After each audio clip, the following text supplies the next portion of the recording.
Greetings from my little corner of the internet. So, the other day while I was doing research for my last video, I stumbled onto something a tiny bit interesting. It was a change.org petition from a year ago entitled "Stop the False Allegations and Targeted Harassment Against Popcorn Planet's Andy Signor." In one incredibly long, incredibly hyperbolic paragraph, he whines about how the quote-unquote Amber Heard bots are making quote-unquote false accusations against him, about how he'd been through this before back in late 2018, and he doesn't appreciate his name being anywhere near to Harvey Weinstein's, about all of his achievements, blah, blah, blah. So what I find most interesting, besides the fact that this petition doesn't even have 500 signatures, is Andy's use of the word consensual, which is what he used for or as proof regarding one woman's allegations against him. He did a whole video on it and dismissed the other 8 women's claims as quote-unquote awkward flirting. But if you read any of their accounts, it was more than awkward flirting. Anyway, so it dawned on me that he pretty much claims that a woman in a relationship, that's consensual, cannot be R-worded. Now, we all know that's a fallacy, right? Consent can be revoked at any time for any reason. Now, I'm not saying that Andy committed a felony. I'm simply pointing out that his argument is specious.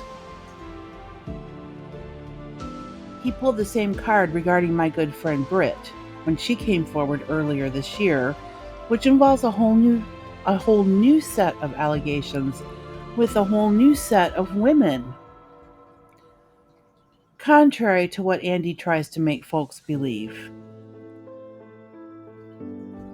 Because he's a grandiose, smug, self-important, manipulative, misogynistic, hyperbolic, specious, blowhard charlatan who has his Simpson stands bamboozled, hoodwinked, and gaslit. He is full of nothing but bluff and bluster. He likes to trivialize and minimize what his victims go through. That one woman that, according to the petition, he doesn't want to put her name in there because he doesn't want to, draw more attention to her or something. I forgot what he said. And you can see he tags her here.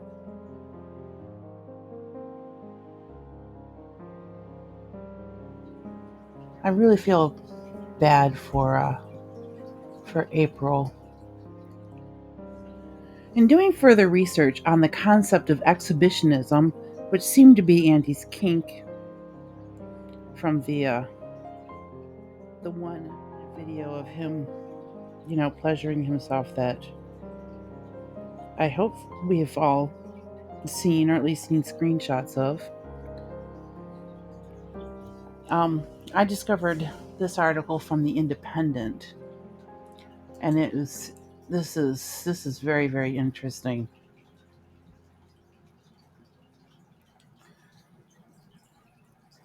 Why do male sexual, force women to watch them? I'll just let you read it because YouTube doesn't like some of these words. These are the points I pulled out from my blog post.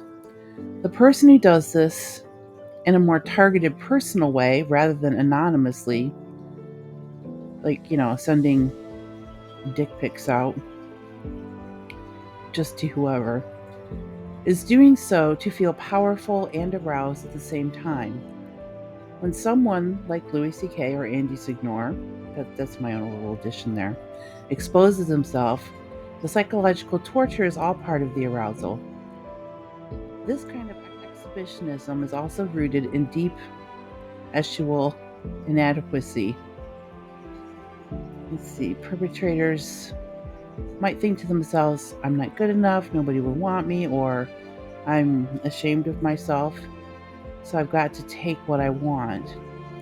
It's a hair's breadth away from rage.